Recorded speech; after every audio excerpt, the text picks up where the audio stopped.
오늘부터 요한복음 시작하도록 하겠습니다. 사실 1월 1일부터 그 생명의 삶이 요한복음인데 조금 일찍 시작하도록 하겠습니다. 오늘 1절로 5절까지 말씀입니다. 같이 읽습니다. 시작. 태초에 말씀이 계시니라. 이 말씀이 하나님과 함께 계셨으니 이 말씀은 곧 하나님이시니라. 그가 태초에 하나님과 함께 계셨고 만물이 그로 말미암아 지은 바 되었으니 지은 것이 하나도 그가 없이는 된 것이 없느니라. 그 안에 생명이 있었으니 이 생명은 사람들의 빛이라. 빛이 어둠에 비치되 어둠이 깨닫지 못하더라. 아멘. 장중한 시작이지요. 태초에 말씀이 계시니라. 우리가 가장 깊이 기억하는 성경의 첫 번째 첫 구절, 창세기의 말씀과 맥이 닿아 있는 말씀이죠. 태초에 하나님이 천지를 창조하시니라. 구약은 그렇게 시작이 됩니다. 성경 전체는 그렇게 시작이 되죠. 근데 사도 요한은 어떻게 예수 그리스도를 전할 것인가에 대한 이 키워드를 붙드는데 굉장히 많은 묵상을 한 것으로 저희들이 이렇게 추론할 수 있습니다. 어떻게 예수 그리스도를 이 시대에 전할 것인가? 어떻게 예수 그리스도를 도대체 받아들일 수 없는 사람들에게 이분을 어떻게 설명하고 이분을 어떻게 전할 것인가? 그래서 그는 이 말씀이라고 하는 단어를 찾게 됩니다. 헬라어로 기록된 성경입니다. 헬라 문화의 지배 아래에 있는 시대를 살고 있습니다. 예수 그리스도가 누구신지를 경험한 사도 요한은 이분을 어떻게 설명하는 것인가에 그의 인생 전체를 걸게 됩니다. 물론 우리는 사복음서에 기록된 예수님을 비교해서 볼 수 있습니다. 그리고 마태, 마가, 누가, 마태, 마가, 누가복음은 우리가 흔히 공관복음이라고 말하지 않습니까? 공관복음이란 같은 관점을 가졌다는 뜻입니다. 마가복음이 제일 먼저 기록이 되었습니다. 그래서 16장으로 가장 짧지요. 마가복음의 텍스트를 가지고 마태와 누가가 다시 기록한 복음을 우리는 마태복음 또는 누가복음으로 만나게 됩니다. 그러나 이 세 복음서와는 달리 요한복음은 다른 관점을 지녔다고 해서 우리는 분류해서 이 요한복음 가운데 더 깊은 예수 그리스도를 만나게 됩니다. 우리는 복음서가 4가지가 있는 것에 대해서 얼마나 감사해야 될지 모르겠어요. 어쩌면 부족한 인간을 통해서 하나님을 계시할 때 부족한 인간이 본 하나의 관점만이 있다면 우리는 좁은 폭에 갇힐 뻔했습니다. 그러나 마태는 왕으로 오신 예수님, 유대인의 역사를 따라 흘러온 그 유대 역사 속에서 왕으로 오신 예수님을 기록하고 있고, 마가복음은 종으로 오신 예수님을 기록합니다. 그리고 또한 누가복음은 사람으로 오신 예수님을 초점을 맞추고 있어요. 그러나 요한복음은 하나님의 아들로 오신 예수님, 하나님으로 오신 예수님을 기록하는데 그 모든 초점을 두고 있는 것이죠. 그래서 우리는 새 복음서와는 다른 더 깊은 관점을 만나게 됩니다.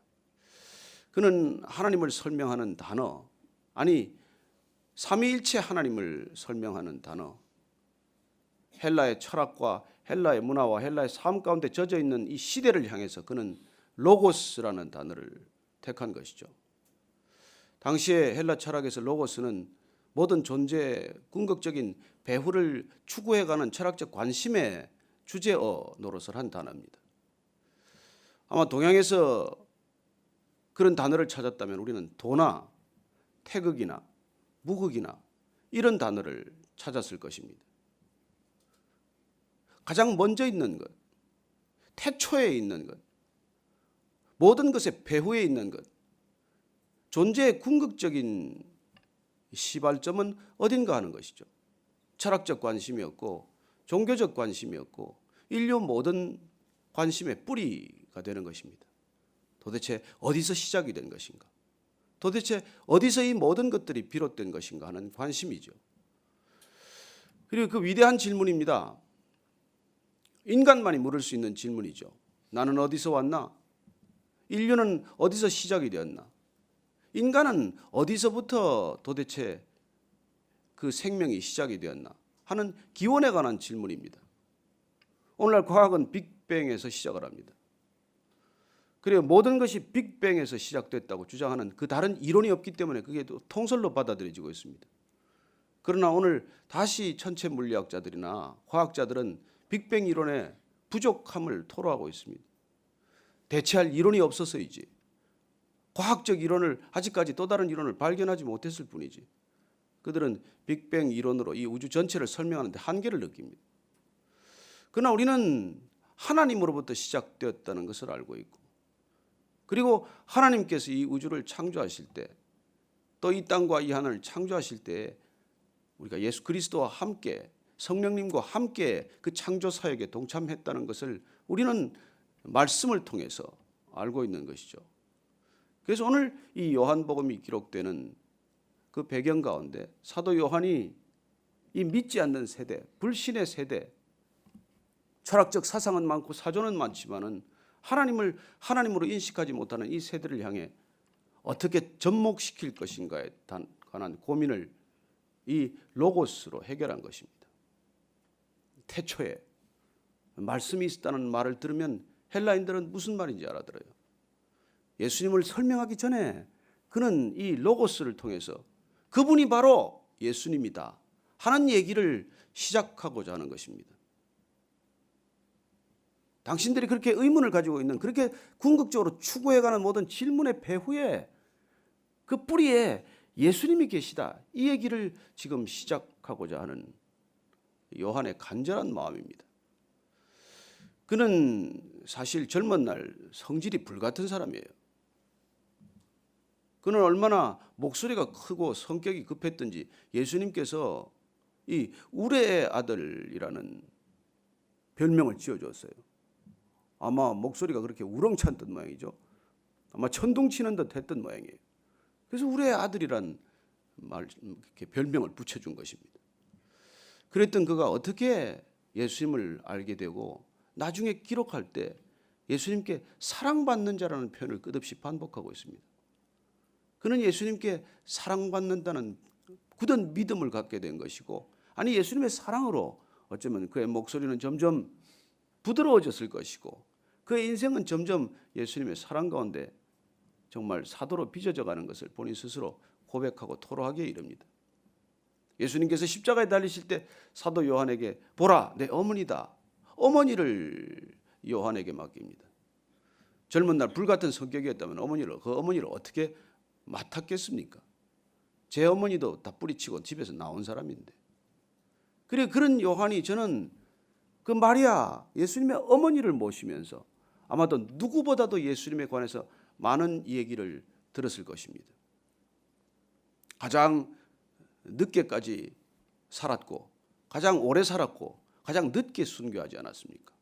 어쩌면 하나님께서 마리아와 함께 그 많은 시간을 보내도록 함으로써 예수님과 보냈던 그 3년의 시간을 깊이 깊이 묵상하고 깊이 깊이 해석하고, 그리고 어머니 마리아를 통해서 본 예수 그리스도를 다시 그는 많은 얘기를 통해서 전해 들었을 것입니다. 어쩌면 다른 사도들이 듣지 못했던 얘기, 또 많은 예수님의 제자들이 알지 못했던 부분까지 알아가면서 그는 예수님이 생명이자 빛이자 사랑이라는 것을 깨닫게 됩니다. 그래서 사도 요한은 사랑과 생명의 사도라는 또 별명을 얻게 되죠. 그래서 그가 오늘 이 말씀으로 시작하고자 하는 놀라운 선포는 저는 창세기적 선포라고 믿습니다. 우리 인간의 근원을 설명하는데 이보다도 더 깊고 감동적인 표현은 찾을 수가 없습니다. 태초에 하나님이 천지를 창조하시니라 하는 선언에 비길 만한 선언이고, 예수 그리스도를 이 땅에 소개하는데 이보다도 더 강력한 선포는 어디에도 찾을 수 없습니다. 태초에 말씀이 계시니라. 이 말씀이 하나님과 함께 계셨으니 이 말씀이 곧 하나님이라. 이렇게 그는 선언하고 있습니다.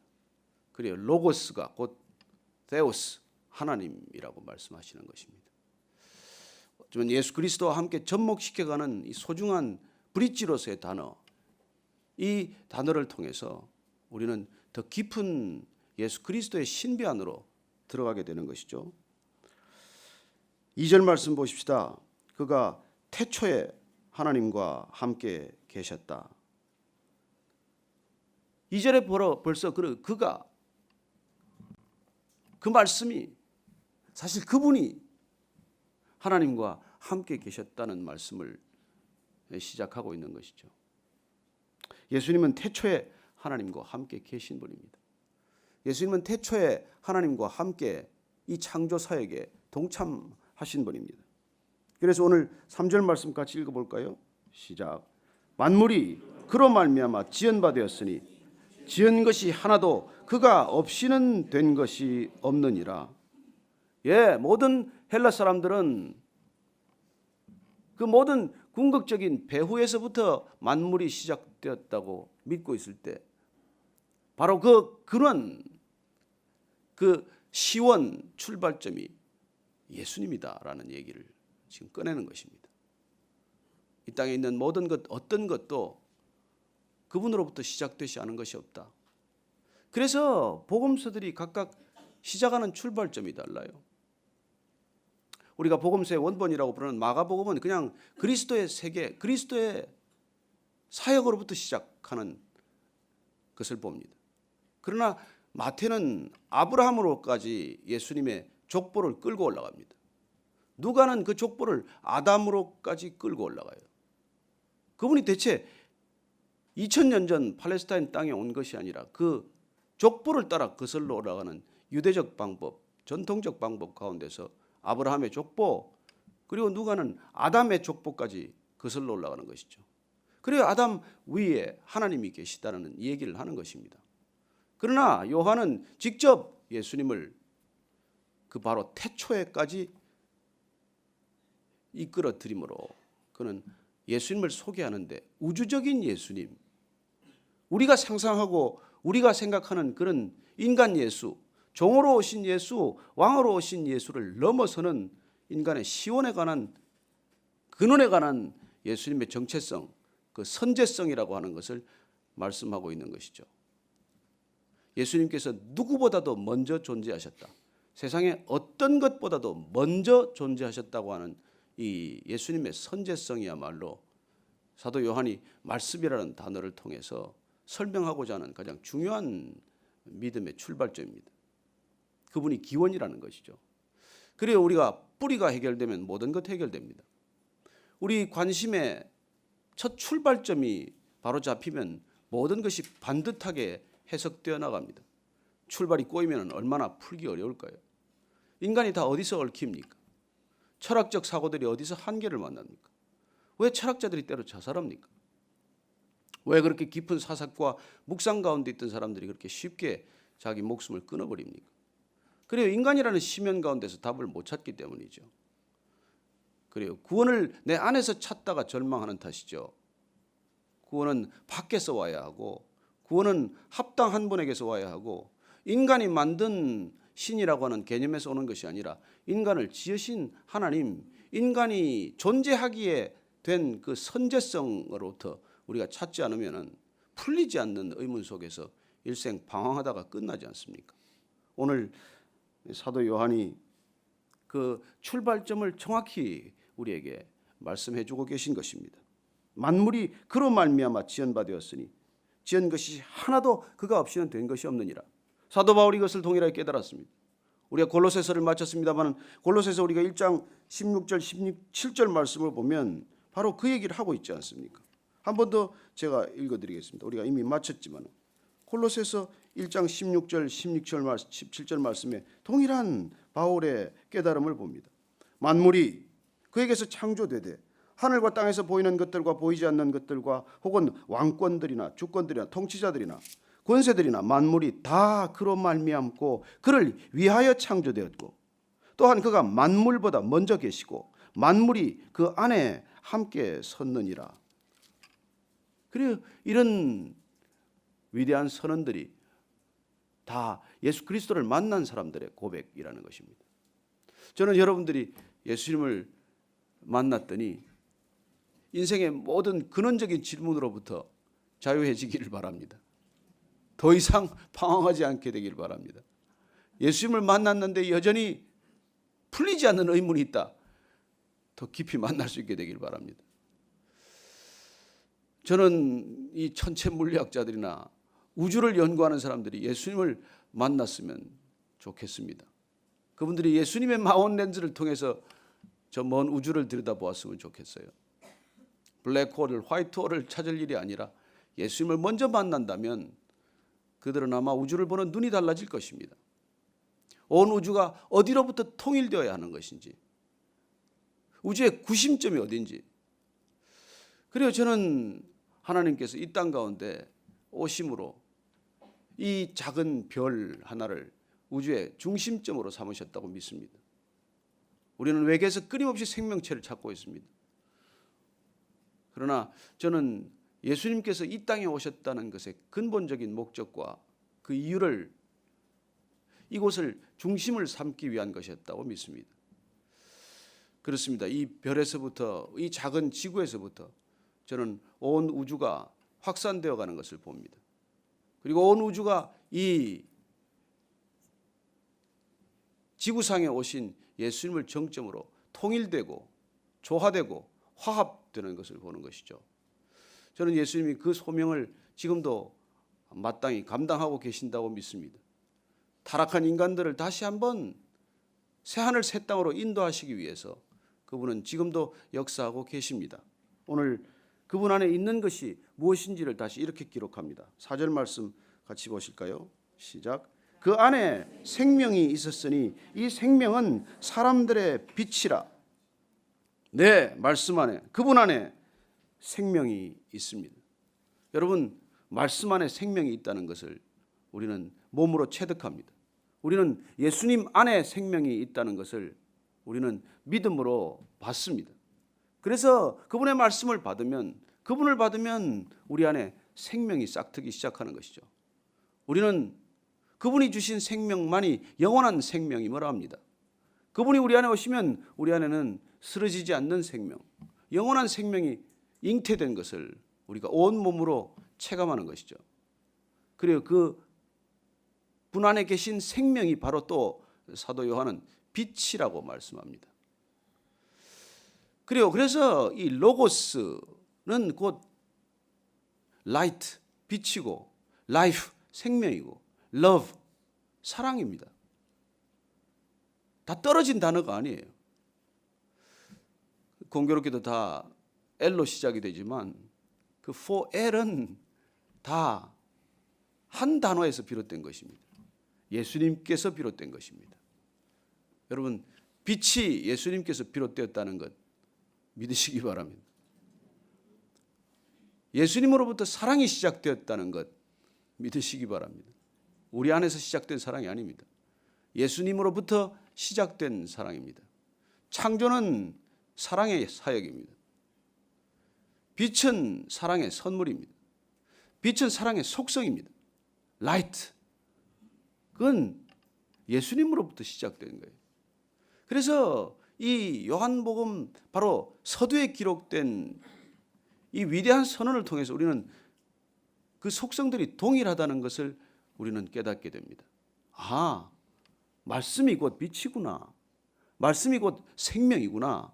말씀이 곧 사랑이구나. 아, 그 말씀이 곧 예수 그리스도 그분이시구나. 이게 우리의 모든 출발점이 되는 것이죠. 여러분, 여기서 시작하면 안전합니다. 다른 어떤 것도 여러분을 흔들 수 없습니다.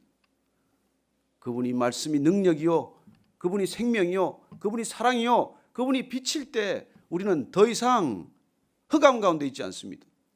우리는 더 이상 혼돈 가운데 있지 않습니다. 우리는 더 이상 공허 가운데 있지 않습니다. 여러분, 창세기는 흑암과 혼돈과 공허로 시작이 돼요. 그러나 빛이 있으라 그랬을 때 그 온 흑암과 혼돈과 공허는 물러가고 빛이 임하게 되고 질서가 생기게 되고 그리고 의미로 충만하게 되는 것을 보는 것이죠.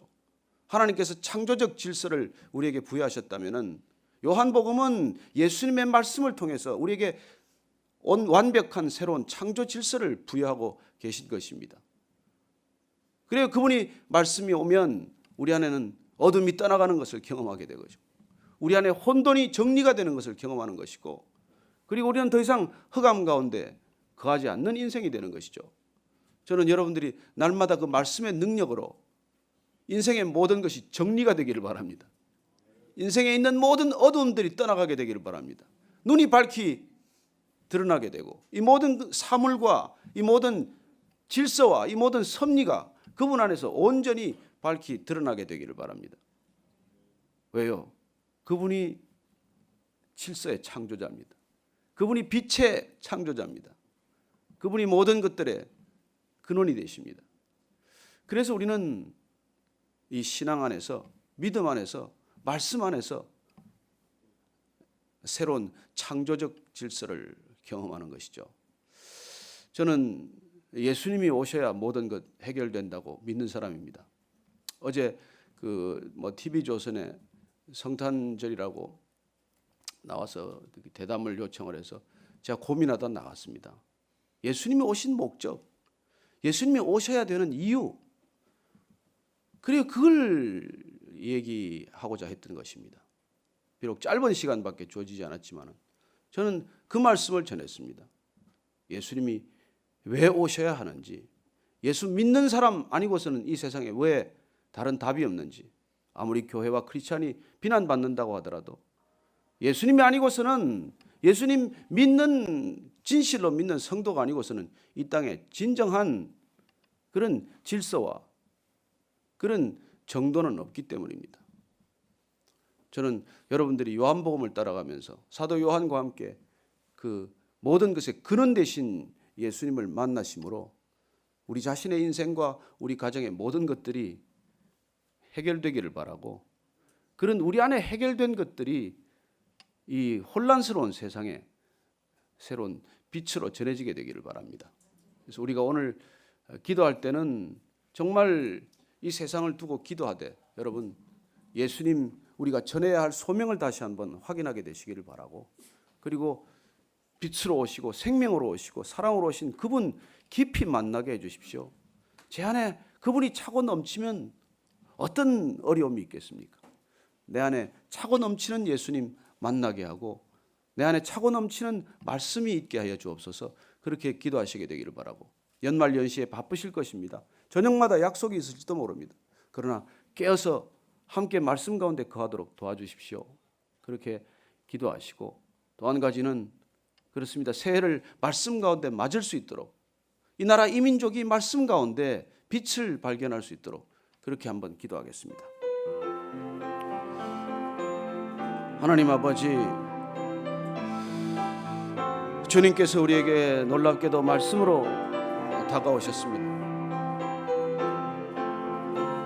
하나님께서 이 땅을 향하여 빛이 있으라 하심에 빛이 있었고, 말씀으로 천지를 창조하셨고, 하나님 그 천지 창조의 질서가 말씀 가운데 이루어졌듯이 사도 요한이 세상을 향하여 말씀이신 예수님, 빛으로 오신 예수님, 생명으로 오신 예수님, 사랑으로 오신 예수님을 간절히 전하고자 했던 것처럼 우리도 그분을 그렇게 전할 수 있도록 도와주십시오. 흑암과 혼돈과 공허 가운데 있는 이 세상을 향하여 하나님께서 예수 그리스도를 통해 그 모든 것들을 재창조하셨듯이 우리 가운데도 예수 그리스도가 오심으로 인생이 재창조되는 것을 경험하게 하시고, 우리의 모든 일터와 모든 주변과 모든 환경들이 해결되지 않는 문제와 해결되지 않는 혼돈 가운데서 주님을 바라보게 하여 주옵소서. 저희들이 그렇게 연말연시를 주님께 드리고자 합니다. 이 귀한 시간을 주님께 드릴 때 주님 날마다 아침마다 깨어 기도하는 자리를 붙들어 주시고, 주님께서 우리에게 허락하신 이 소중한 시간과 이 소중한 말씀을 통해서 이 나라 이 민족 주님께로 인도하는데 우리가 빛되고 소금되게 하여 주옵소서. 하나님 감사합니다. 살아계신 하나님 아버지, 하나님 아버지께서 이 땅에 향하여 말씀하셨습니다. 빛이 있으라 하심의 빛이 있었고 말씀으로 천지를 창조하신 그 말씀, 우리 주 예수 그리스도의 말씀이시고, 아니 우리 주 예수 그리스도 그분이심을 사도 요한의 선포를 통해 깨달았사오니 주님 말씀의 능력 가운데 날마다 거하는 우리 모두가 되게 하시고, 그리고 이 연말연시에 어둡고 혼탁한 시대를 살아가면서도 말씀이신 예수님 붙들고 함께 동행하는 아름다운 시간들 되게 하여 주옵소서.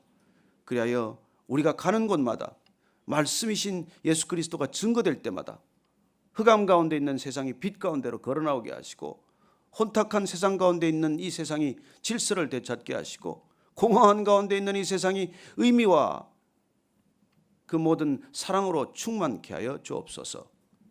이제는 우리 구주 예수 그리스도의 은혜와 하나님 아버지의 크신 사랑과 성령의 교제케 하심이 마지막 시대를 살아가는 우리 모두가 이 연말을 맞아 또 새해 하나를 바라보며 말씀으로 다시 새롭게 시작하기를 결단하는 이 자리에 고개 숙인 모든 말씀의 성도들 위해 지금부터 영원까지 함께 하시기를 축원하옵나이다. 아멘.